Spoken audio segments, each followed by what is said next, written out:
Daniel Martínez se sume a nuestro programa el día de hoy. Vamos comenzando. Sin antes recordarles el número de teléfono nuestro. Acuérdense, como todas las semanas, que está el premio de Sushi Club en juego para aquel participante que haga la mejor pregunta para nuestros entrevistados, ¿eh? Así que se va a llevar una comida para dos personas en Sushi Club, esta cadena de comida japonesa de tan buen nivel que hace tantos años nos acompaña en el programa. Bueno, para los que no se lo acuerdan, tomen nota, nuestro teléfono es 11 33 50 02 97. Voy de nuevo, 11 33 50 02 97. Ahí pueden escribirnos para participar por este almuerzo cena de Sushi Club.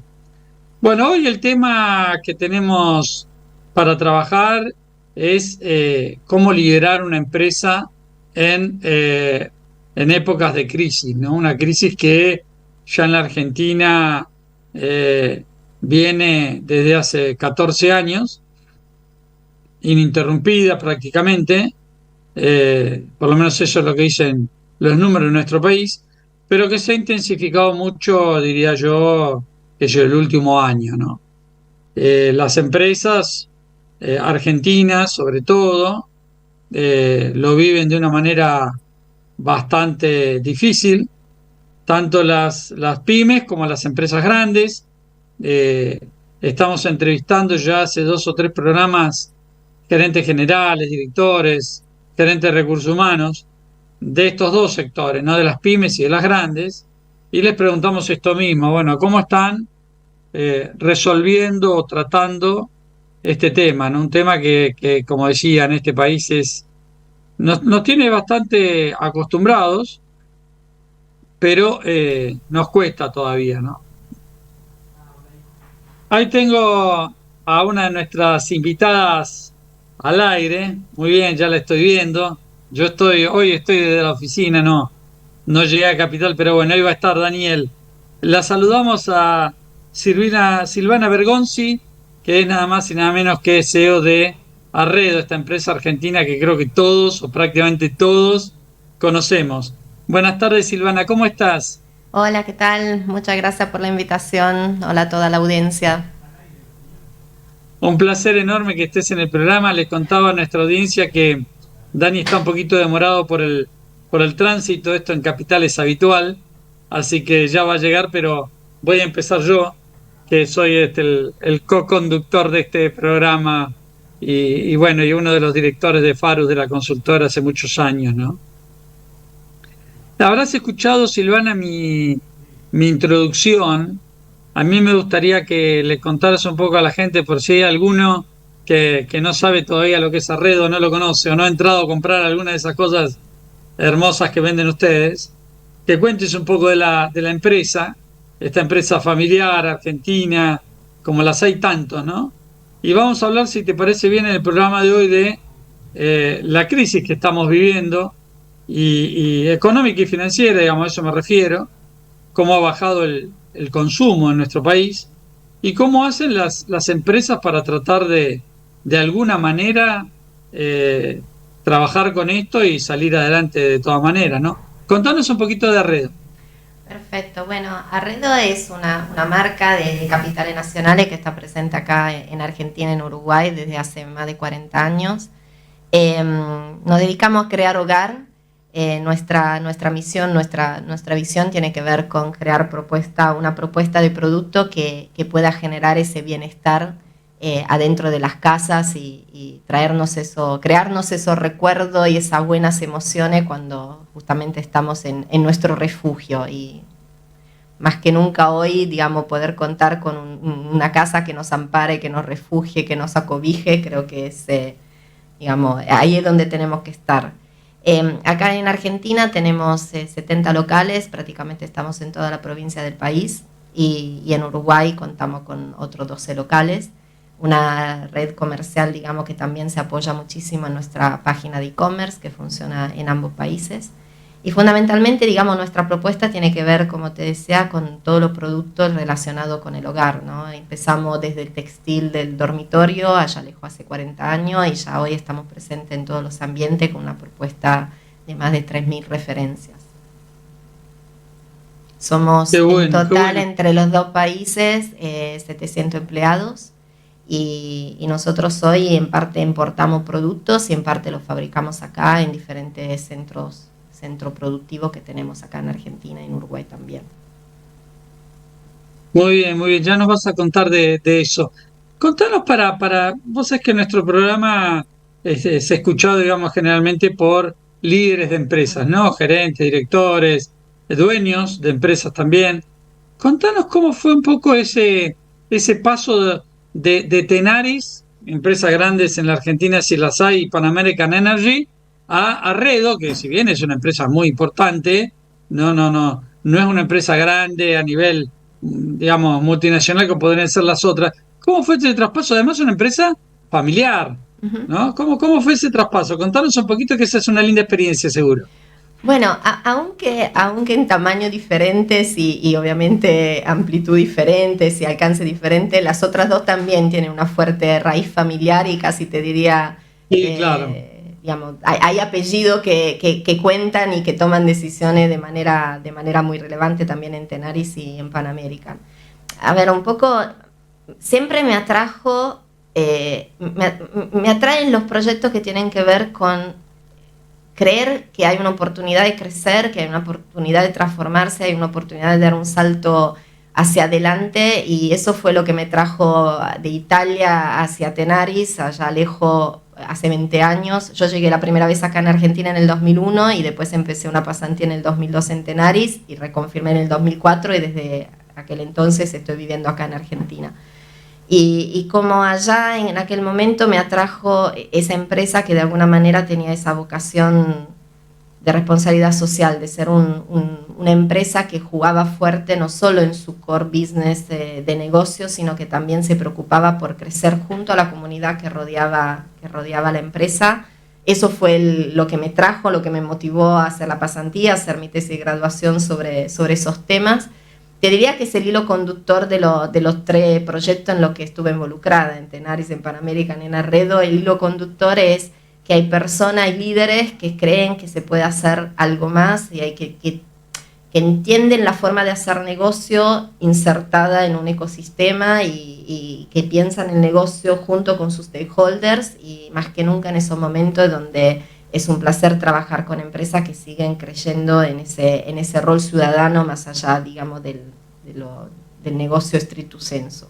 Y en el caso de Arredo en particular, la propuesta vino de la mano de creer que la empresa tenía que empezar a dar los pasos de una sucesión que permitiese al proyecto empresarial crecer más allá de la familia, obviamente con el apoyo de la familia, pero trascendiendo y generando ese legado para adelante. Entonces mi primer objetivo fue de alguna manera trabajar junto a ellos, junto a los DIEN, todo un plan de desarrollo organizacional que nos permitiera poder pensar, digamos, en escalar regionalmente, en diversificar nuestra propuesta de valor y trabajar así con todos los colaboradores en la construcción de ese plan. Y eso fue un poco lo que me llevó a Arredo como directora de recursos humanos de persona, organización y sustentabilidad al principio, y después con el rol de Chief of Staff y el rol de CEO desde hace 9 meses. Qué bueno, qué lindo todo lo que nos contás. Farus tiene un perfil humano bastante importante. Es raro porque es una consultora que basa su trabajo en la reingeniería, pero lo hace desde esta parte humana que vos decís y el ecosistema que la rodea, y pensando mucho en la gente, ¿no? Así que me gusta mucho todo lo que estás contando, ni hablar. Sí, te pregunto... Te diría, perdón, que ¿cómo? En definitiva para mí lo más importante es siempre elegir con quién voy a trabajar. Como que en un punto después la dimensión de la empresa obviamente te da posibilidades distintas, ni mejores ni peores, Seguro. Son contextos distintos, son formas de trabajar distintas, pero tengo que sentir que comulgo con la cultura y con ese desafío de ver oportunidades y tener el coraje de salir a buscarla, ¿no? Me parece que eso es el hilo conductor. Martina, está Bueno. acá estoy llegando. Bueno, me parece muy bien, me Ya, parece muy bien. ya estamos. Sigo entonces con Silvana. Dale, Con dale. Silvana, que está súper Seguí. interesante la entrevista. Silvana, contanos un poquito así, mientras Dani se termina de acomodar, ¿qué diferencia vos ves en una crisis que se vive en Italia y una crisis que se vive en Argentina? Yo sé que son países que en algunas cosas son bastante parecidos, porque bueno, compartimos nosotros mucho de las raíces italianas, ¿no? Pero ¿qué diferencia vos ves entre un país y el otro en las crisis cuando viven los países, digamos, con respecto a las Habría que empresas? ¿Cómo la ver, ves? a qué llaman crisis en Italia, Exacto. ¿no? Y qué es una crisis en Argentina, ¿no? Porque alguna cosa que nos puede pasar a nosotros, para ellos puede ser una catástrofe. A ver, contanos. A ver, justo quería empezar por ahí, justo por un tema personal, acabo de volver de Italia. Me parece que lo primero que hace la diferencia son los márgenes de movimiento que tenemos acá en Argentina, para arriba y para abajo, que allá en Italia no se ven ni sumando 20 años consecutivos, digamos. Allá hay como que las fluctuaciones de cualquier variable macro y micro se mueven en el orden de más o menos 2%, y ya ahí llamamos crisis, el PBI cayó 0,5%, mientras que acá de alguna manera nos acostumbramos a tener años donde crecemos a ritmo que no se ven en otras economías, y 5 años después estamos cayendo de vuelta a ritmo que no se ven en otras economías. Lo mismo nos pasa con la inflación, con la devaluación. O sea, contar a un italiano que nosotros trabajamos el último trimestre con inflaciones que tocaron punta del 25% mensual, creo que en 10 años no llegan a esa inflación. Entonces, de alguna manera es como que realmente la magnitud de los movimientos y de los cambios de modelo de macro y de micro que sufrimos en Argentina es... yo siempre cuento una anécdota, que cuando estudiaba economía en la universidad, el profesor de macro empezó la clase diciendo: vamos a estudiar modelos heterodoxos, modelos ortodoxos, y después vamos a estudiar Argentina y Japón. Es como que eran dos países que no entraban en las reglas de la general, digamos. Eso me parece un punto. El segundo punto es, creo, consecuencia también de esto, es que yo noto que en Argentina se desarrolla casi como una especie de cuestión de sobrevivencia, una flexibilidad, una creatividad, una resiliencia, una capacidad de encontrar oportunidades en la crisis, que nos permite pensar realmente muy rápido y con mucho coraje también en la toma de decisiones, que por ahí un país como Italia, donde esas fluctuaciones son siempre mucho más mínimas, marginales, hay más rigidez a pensar fuera de la caja. Veo como un pensamiento mucho más tradicionalista, mucho más apegado al siempre se hizo así. Entonces también, ¿no? El lado A de vivir siempre en una crisis es que también te desarrolla cierta capacidad de pensamiento, de articulación, de flexibilidad, que en tiempo como esto, donde en definitiva pareciera ser que la transformación, el cambio es la constante que vamos a tener que atravesar, digamos, diría así: lo que nos mata te fortalece.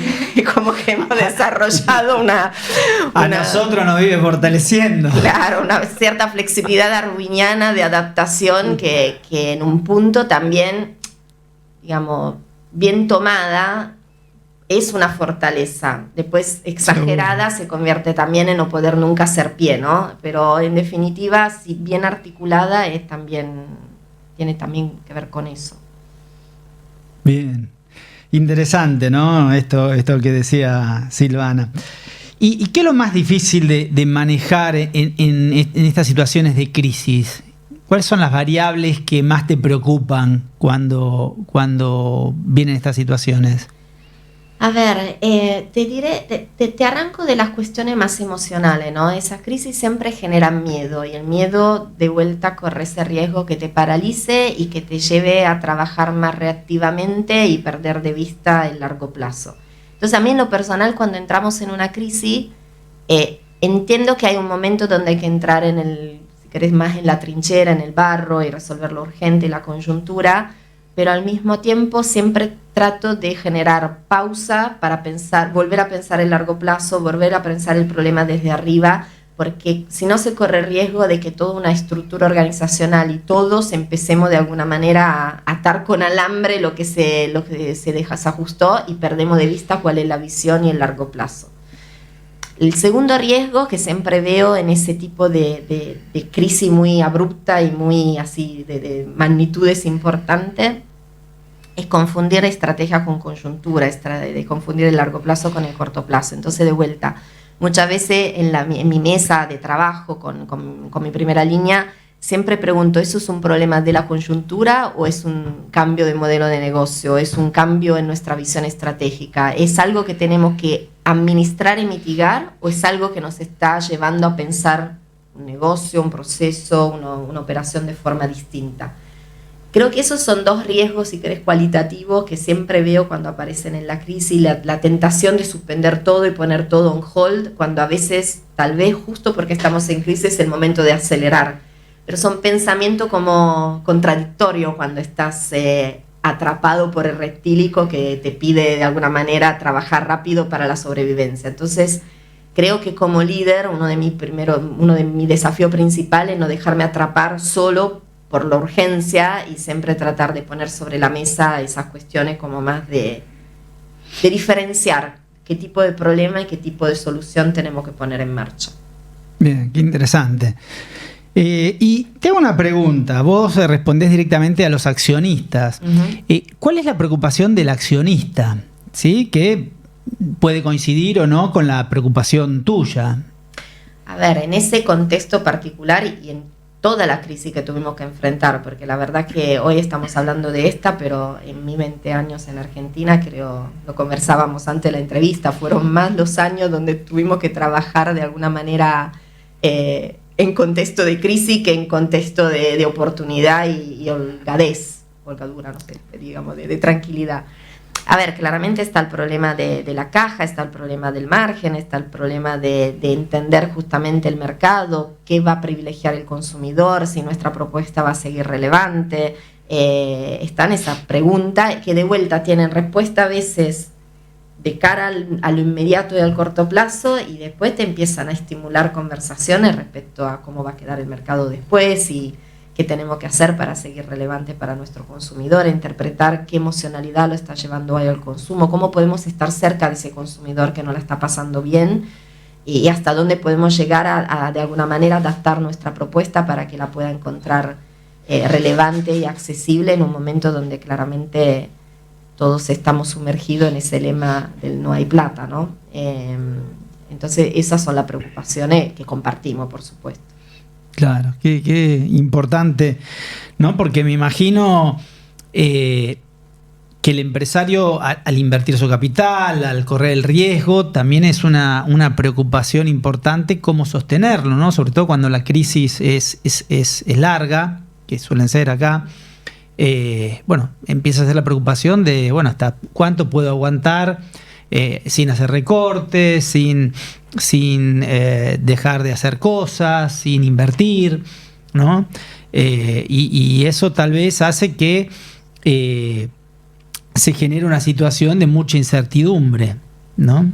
Bueno, es un poco como conversábamos antes, ¿no? Frente a esa incertidumbre, creo que lo más importante, y es lo que tratamos de hacer en Arredo en nuestra conversación en directorio, es, por un lado, justamente diferenciar aquellas decisiones que tenemos que tomar sabiendo que son adaptaciones o mitigaciones o ajustes de corto plazo para atender la coyuntura particular, de aquellas que son jugadas que tienen que ver más con esa visión de largo plazo, ¿no? Y tratar de que la primera, si no te ayudan a la segunda, por lo menos no vayan en contra, que no te generen, no te resten, digamos, camino en dirección de la visión que nos hemos planteado.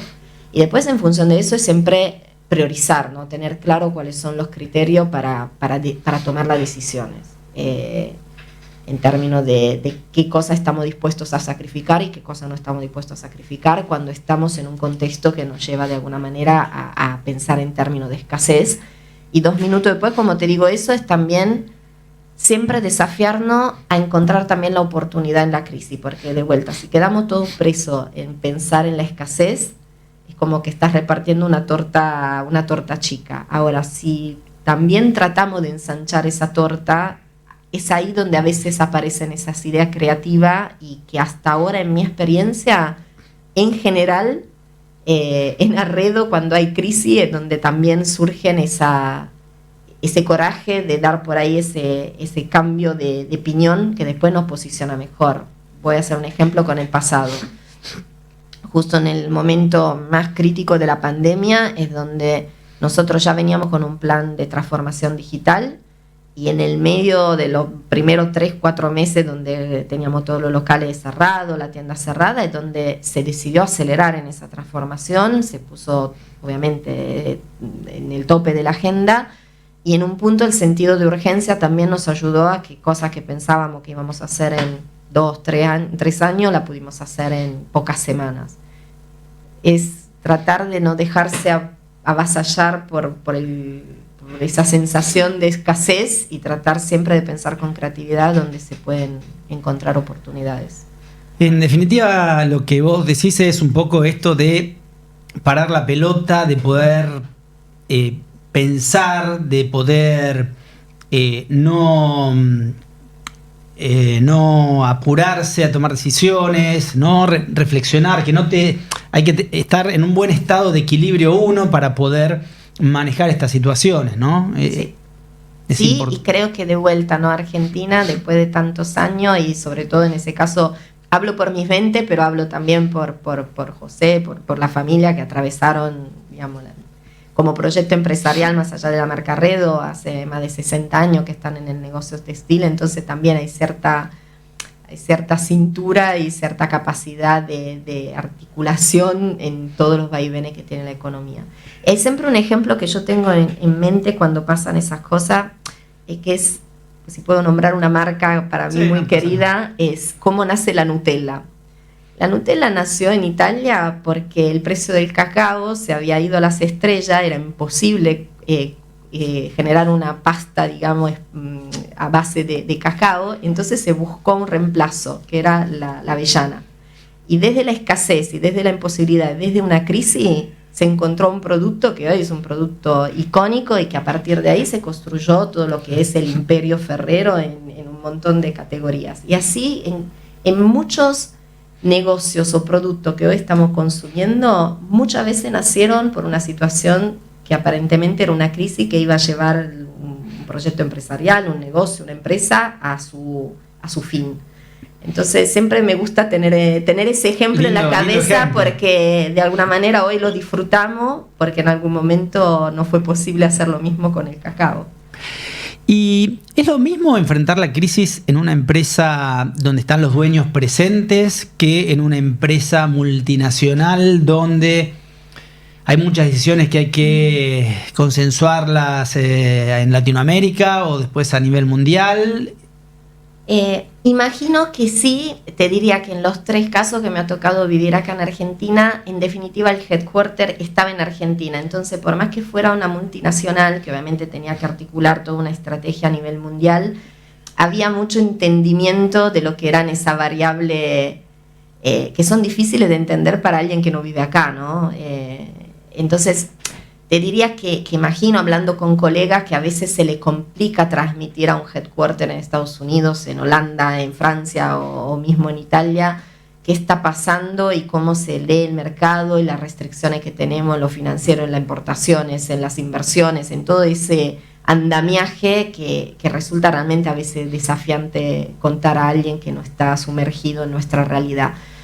A mí siempre me ha tocado de alguna manera tener familias dueñas que tenían como base y conocían muy bien todo el entramado argentino, entonces no era tal vez tan difícil.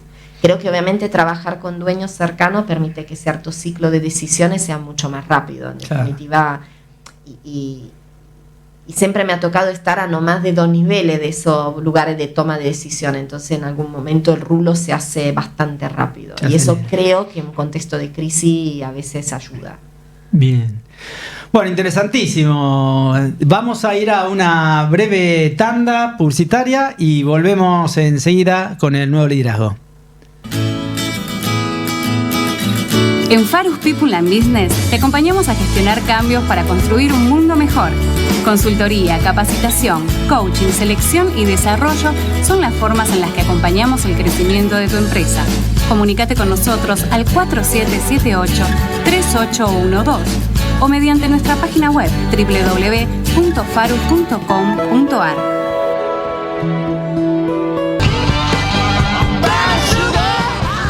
Bueno, seguimos acá en el programa y con un invitado muy especial, Damián Fernández, que es el dueño de varias franquicias de la empresa Grido. Además de ser un cliente de Faros y con el que lo hemos ayudado a crecer en su organización, es un ex alumno mío y un querido amigo, así que una alegría tenerte en el programa. ¿Cómo estás? Bien, muchas gracias por la invitación y sorprendido y agradecido porque recién en el corte le decía a Silvana, ¿qué hago yo sentado al lado de semejante monstruo? O sea, me voy a acercar un poquito más a ver si aprendo algo. Él es un modesto, ¿no? Porque ¿cuántos años hace que estás con...? Con las heladerías estoy hace 10 años. O sea, que hace 10 años eras un empleado bancario. Correcto, así es. Y este mérito, o sea... ¿no? Y le faltan los 40 años que le falta a Redo, ¿no? Entonces, imagínense a él dentro de 30 años más. Sí, con mucho menos pelo, imagínate que... No me refería a eso. Me refería a todo lo que tenés todavía por delante. Sos muy joven, así que sos un gran empresario, has crecido muchísimo y también está bueno porque los oyentes que tenemos son oyentes de todos los niveles, entonces también hay empresarios. Nosotros no nos gusta mucho esto de tener por ahí una empresa grande y una empresa pyme, porque a veces parecen muy distintas, pero a veces hay muchas cosas en común, ¿no es cierto? Entonces, bueno, contanos un poquito muy breve, porque Agrido creo que también es una marca muy conocida, pero ¿cómo fue tu crecimiento? ¿Cómo empezaste? Bueno, como decías, yo trabajaba en una empresa, en un banco, como analista, en un sector de planeamiento y control de gestión. Y me sentía incómodo con la jornada de 8 horas, había estudiado en la UADE, siendo alumno tuyo en aquel entonces, en la universidad te pinchaba mucho, ¿no? Del emprendedurismo, emprender, crecer, arriesgar, y bueno, salí obviamente muy animado con esa actitud y bueno, en un momento me animé. Tengo que reconocerle, tengo que agradecer a una ex jefa que... claramente no nos llevamos bien y a veces contribuyó increíblemente, y es esas incomodidades que uno siente que después dice gracias, ¿no? Porque tal vez sin eso no hubiese dado el salto. Lo di, después empecé con una sucursal, apliqué para ser franquiciado de la cadena de heladerías Grido. En ese momento apenas tenía unos 12, 13 años. Estaba siendo conocida acá en Buenos Aires y me animé. Con muy poco capital, sacando un préstamo, pidiendo plata prestada a familiares. Alquilamos un localcito, me acuerdo, de unos apenas, no sé, muy chiquito. Entrábamos muy poquitos y así arrancó. Y así arrancaste. Y ahora tenés tus varias heladerías. Así es, 3 sucursales, un canal de distribución mayorista. Bien. Y has pasado unas cuantas crisis, a pesar de Bueno, Argentina no te privó, ¿no es cierto? No te ha privado. Y contanos un poco, ¿cuál ha sido la más difícil que tuviste que manejar? Las mías, las psicológicas, las emotivas, las que tal vez, si bien el contexto, como decía, la escuchaba Silvana, ¿no? ¿Cómo haría para explicarle a un extranjero lo que sucede acá en nuestro país? Estaba... por el amor de Dios. O sea, pasamos de un gobierno totalmente orientado a la demanda del consumo y que no importa el día de mañana a esta situación, con unos intervalos con el gobierno de Macri y una cuarentena con una pandemia. Creo que haciendo este relato, la peor crisis que recuerdo es el inicio de la pandemia con la primera cuarentena. Imagínate que nosotros no tenemos un día de descanso, abrimos los 365 días del año y los primeros 15 de Alberto Fernández, yo dije, ¡uy, por favor, qué placer esto! Descansos, dentro de 15 abre. Y cuando volvió a salir y decir, bueno, vamos por 15 más, yo ahí entendí todo y me desesperé. Así que esa fue la peor crisis que tuvimos que abordar porque teníamos un modelo de no delivery, de consumo y en el local, de takeaway, o sea, y de consumo en el local, tenemos muy lindos locales, a pasar a un formato delivery 100%, con una circunstancia que éramos, al ser gastronómicos, éramos los únicos permitidos para trabajar. Así que bueno, convencer a todos mis empleados que teníamos un rol importante para, en este momento... Una misión heroica en el país. Yo creo que es merecedor de una película. O sea, de Misión Imposible, en Argentina los guionistas acá se deleitan. Por favor, eso fue, creo que lo más difícil y después todo lo que trajo aparejado, ¿no? Es decir, la incertidumbre de ese momento, con términos de salud, con términos de, bueno, el estrés, de todo lo que aparejó. Esa fue mi peor crisis, Dani. Y, sin embargo, si no recuerdo mal, fue un buen año. Sí. ¿No? Sí. Esto que decía Silvana, ¿no? De la crisis y la oportunidad, ¿no? Cómo transformaste esa situación de no poder tener abierto el local y la pudiste transformar en una oportunidad, ¿no? Sí, reaccionamos rápido, gracias a un amigo que me contagió ese énfasis y ese empuje. Salimos muy rápidos a convertirnos en delivery y eso con toda la actitud detrás de movilizar a la empresa, ¿no? Éramos más de 25 personas que estábamos en esa modalidad y pasamos a ser 100% delivery. Los primeros pedidos los entregaba yo en mi camioneta.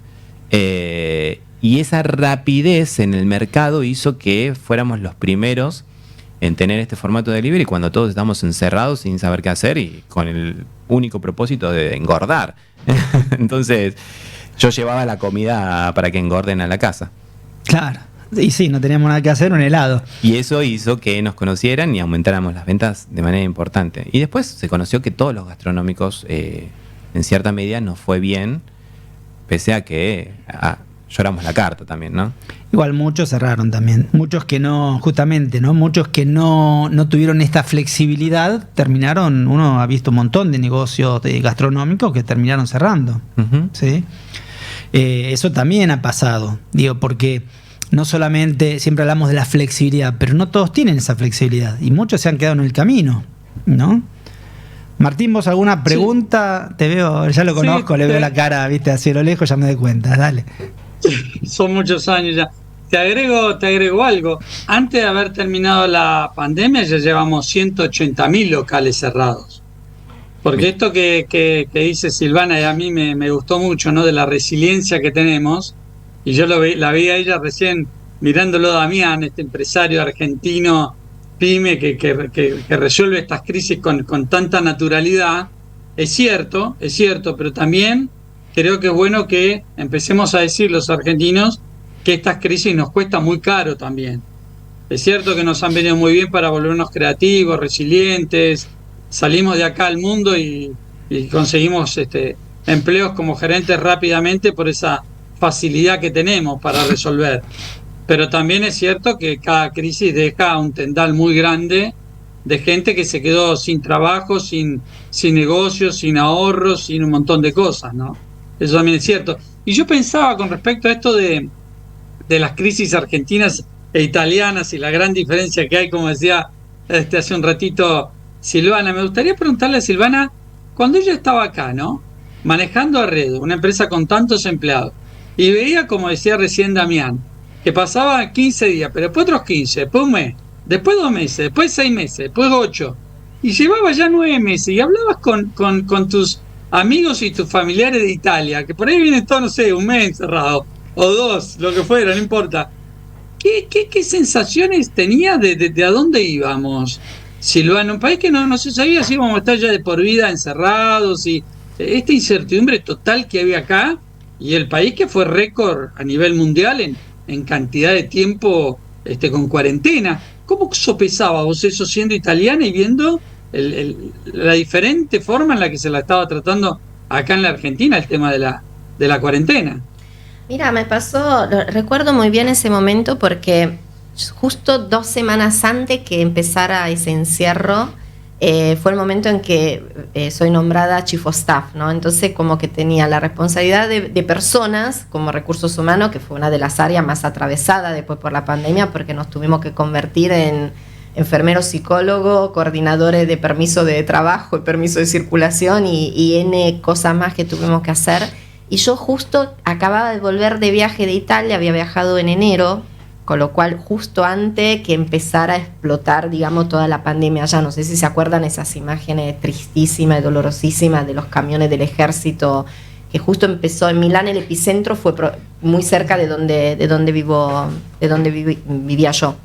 Entonces, en parte me permitió, por un lado, la conexión con Italia me permitió verla venir. Recuerdo que como primer acto, como Chief of Staff, dije, por la duda que hay que empezar a trabajar con un comité de crisis. Entonces nosotros empezamos prácticamente cerca de fines de febrero, principio de marzo, a trabajar en comité de crisis previendo que iba a venir un encierro, y eso nos dio por lo menos la capacidad de poder comprar computadora, laptop, que no teníamos pocas en stock, empezar a trabajar toda la virtualización, digamos, de cierto proceso que sabíamos que tenían que empezar a llevarse a la distancia, y eso nos dio ese margen de, si querés, 3 semanas de empezar a prepararnos por las dudas. Y después, sí, en el durante, es como que yo iba comparando lo que pasaba en Italia y hasta mismo acelerando la capacidad de poder leer esa estadística que al principio te costaba hasta entender si estábamos en la curva arriba, abajo, a la izquierda. Afortunadamente, hasta con amigos que trabajaban en el servicio médico en Italia, entonces me permitían, me tiraban como atajo para interpretar si la curva iba a subir o iba a bajar y hacer por lo menos un sense de lo que estaba pasando. Sí, definitivamente en aquel momento no imaginábamos que iba a ser un encierro tan largo. Yo recuerdo que personalmente volví a salir recién en septiembre, o sea que fueron 6 meses donde tal vez haya salido 3 veces a hacer la compra al supermercado, porque de eso se encargaba mi marido, y yo hacía, 12 horas de trabajo todos los días, porque una parte en recursos humanos y una parte con el rol más de operaciones. Realmente creo que eso superó todos los escenarios que hacíamos. Nosotros recién recuperamos la completa operatividad de las tiendas en términos de horario, de apertura, etcétera, a un año de empezada la pandemia. Trabajamos casi al 70% de la capacidad hasta fines de diciembre, o sea que fue realmente brutal el ajuste que nos generó en el modelo de negocio. Y ni hablar en todo lo que fue la gestión de personas. Perdón, pensaba recién cuando vos decías, bueno, nos íbamos preparando en marzo, y yo me acuerdo que en marzo, cuando ya el mundo entero está en cuarentena, acá decíamos que bueno, nuestro ministro de Salud, nuestro ministro de Salud decía que acá la Argentina no iba a llegar, era una enfermedad de Europa, que acá no iba a llegar. ¿Cómo hace una persona que tiene su origen en otro país, que además se contacta con ese otro país permanentemente por su familia y demás, para ver el contraste enorme que hay con el nuestro? Porque nosotros los gerentes generales somos un jamón del sándwich, ¿no?, entre los accionistas y los empleados. Entonces vos ves que vamos hacia un lugar que no es correcto. ¿Cómo haces para que la gente no sufra por un lado, se prepare por el otro, entienda que la realidad que le están diciendo no es la realidad, y convencer a los accionistas también, que están escuchando un discurso muy diferente, ¿no? Y a mí, la ventaja que fue, si querés, circunstancial, ¿no? El hecho de ser italiana, de tener mi familia, mis amigos allá, realmente me permitió, creo, verla venir y verla venir en su gravedad. Por ahí uno, cuando está sumergido en su realidad, no es que lee el diario de otro país, ¿no? Y yo recuerdo hacia fines de enero llamar y decir, ¿pero qué es esto? Y preguntar y empezar a hacer preguntas, porque lo empecé a palpar, digamos, o sentir regresando al país. Y entonces eso sí me dio como esa ventaja de poder realmente conversar con los accionistas, como le decía, a mediados de febrero empezamos a tener las primeras conversaciones de esto parece más grave de lo que parece. Entonces empezar a tomar decisiones por la duda. Y ya para fines de febrero recuerdo que nosotros tomamos la decisión a fines de febrero que nosotros nunca habíamos trabajado virtual hasta ese momento. En Arredo no se habían hecho videoconferencias hasta ese momento. Entonces me acuerdo una conversación con los accionistas donde dije, por la duda, la mitad de la gente empieza a trabajar de la casa 15 días, medio respetando, ¿se acuerdan los tiempos de, ¿cómo se llamaba?, de incubación de la enfermedad? Sí. Dije, elegimos la mitad de la nómina que trabaja en oficina, empieza a trabajar desde la casa y nos vamos acostumbrando y vamos aprendiendo a usar Zoom, Teams y todas las herramientas. Si después no se da, mejor. Pero por lo pronto nosotros nos venimos preparando. Entonces ya a partir de fin de febrero empezamos a trabajar con ese esquema de 15 días a la casa y a los 15 días siguientes se hacía cambio de la dotación. Igual te digo que si no se daba y habías hecho 15 y 15, después de un par de meses no lo volvías a meter otra vez a que vuelvan a estar fijos presencial todo el tiempo. A ver, para mí igualmente era una tendencia que en algún momento Seguro. se iba a dar esa flexibilidad. Ya hay Pero muchas viste lo que otras- pasó después de la pandemia, que después de la pandemia la gente no quiere trabajar presencial, se rompió algo. Pero bueno, qué interesante. La pandemia yo creo que se van a escribir libros sobre la pandemia, sobre la manera en la que pudimos sobrevivir esto, y además que fue en todo el mundo, porque los políticos, los empresarios, todos tuvieron que encontrarse con una cosa para la que no había ningún libro, ninguna práctica posible. Si te parece, Martín, vamos a ir a una breve pausa y seguimos con Damián y con Silvana.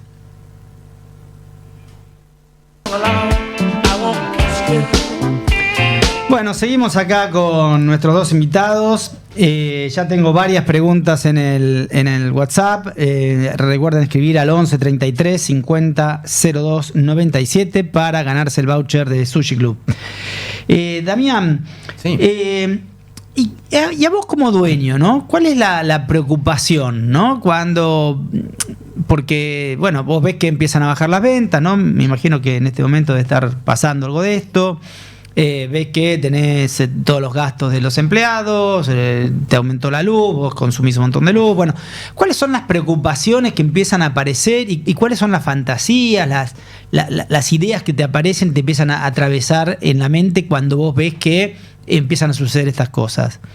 Mirá, me vas a matar. Recién me preguntaba en el corte si podía meter o no meter un bocado político, pero lo que realmente tengo más miedo es ahora con los nuevos cambios económicos del país y de impositivos, que la provincia donde yo opero, o sea, la provincia de Buenos Aires donde yo opero, tenga un incremento de ingresos brutos. O sea, lisa y llanamente. Hoy en día nuestros clientes se están orientando hacia una compra de manera con medios electrónicos, con billeteras virtuales.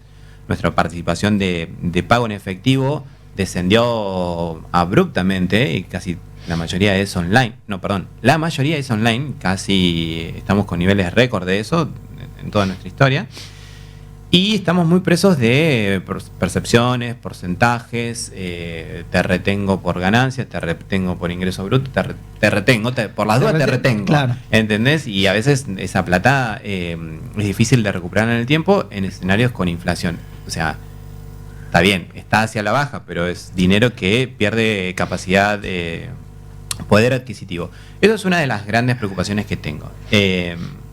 La segunda es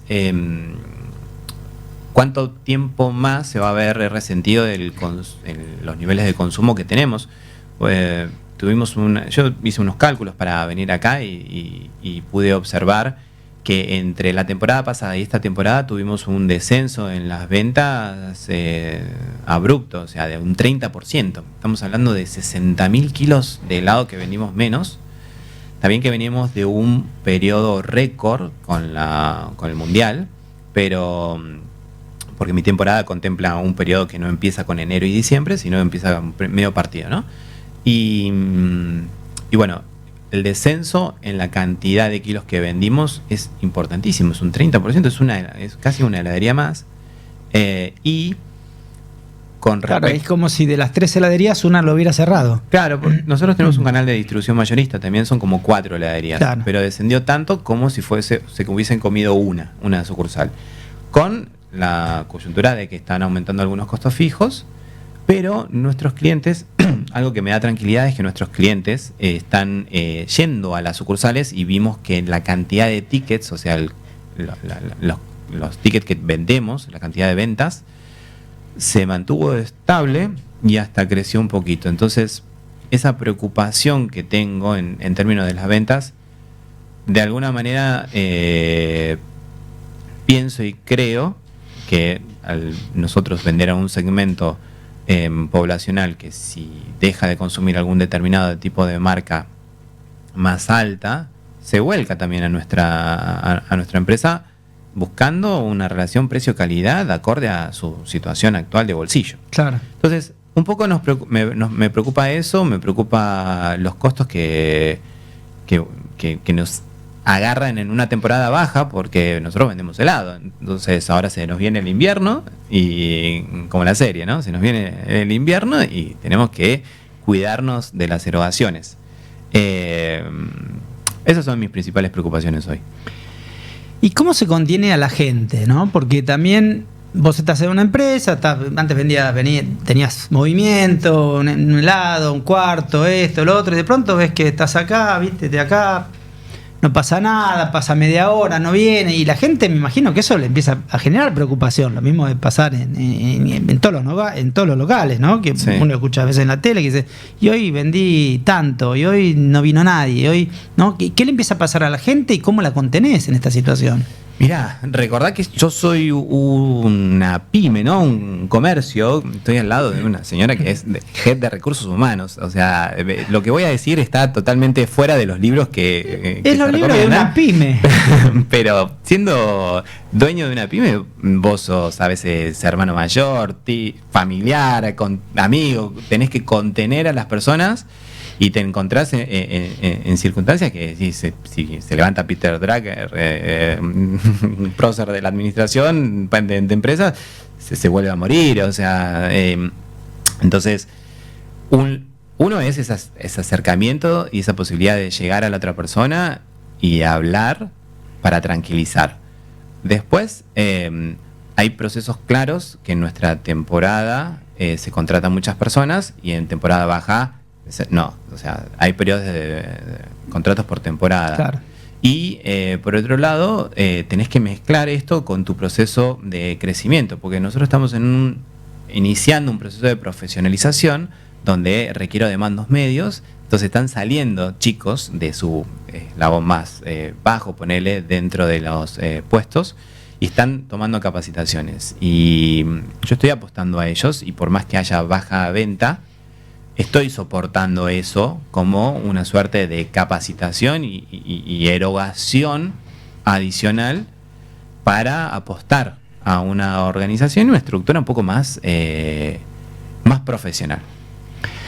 Es un buen momento la crisis para parar, te hago una pregunta cortita porque nos queda poquito tiempo, para parar la pelota y trabajar en mejorar las cosas internas, ¿no? Muchas veces cuando trabajábamos juntos en el proceso de consultoría había cosas que no se podían hacer porque no había tiempo, ¿no? Y pienso ahora que está que hay menos movimiento, menos reposición, etcétera. ¿Es un buen momento para ponerse a trabajar en esas cosas que a veces en la diaria y en el volumen de trabajo no se puede? Es el momento. Depende del modelo que utilizás para leer los próximos meses, te va a dar si te querés achicar o expandir. Yo creo que vamos hacia un escenario muy optimista y vamos a tener que competir. Entonces, o mejorás tu infraestructura, o capacitás a tu personal, o te reorganizás vos, como todo el tiempo estás aprendiendo. Yo estoy aprendiendo continuamente. Y creo que es el momento, porque cuando aparezca la reactivación, la competencia va a ser distinta. La inflación antes escondía algunas cositas, imperfecciones de tu empresa. Esta vez, no. Bueno, me encantó esto. Yo soy un convencido que este momento de crisis es un momento para meterse para adentro y hacer la revisión de procesos, la revisión de la efectividad que uno tiene en el trabajo, de ordenarse, de ver qué cosas no se están haciendo bien. Así que me parece muy bueno esto. ¿Querés leer, Martín, la pregunta del público?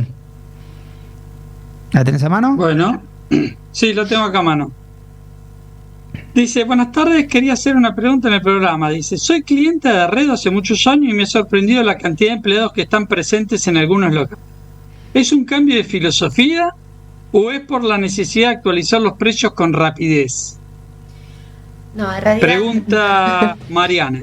Mariana, a ver, dentro de el personal que trabaja en los locales lo definimos como anfitriones, ¿no? Queremos que sean unas guías a lo largo del proceso y de la experiencia de compra, y que el cliente pueda tener un asesoramiento lo más personalizado y cercano posible. De hecho, hoy uno de nuestros activos más grandes es definitivamente, y nos viene reconocido en todas las encuestas que hacemos de NPS, de marca, etcétera.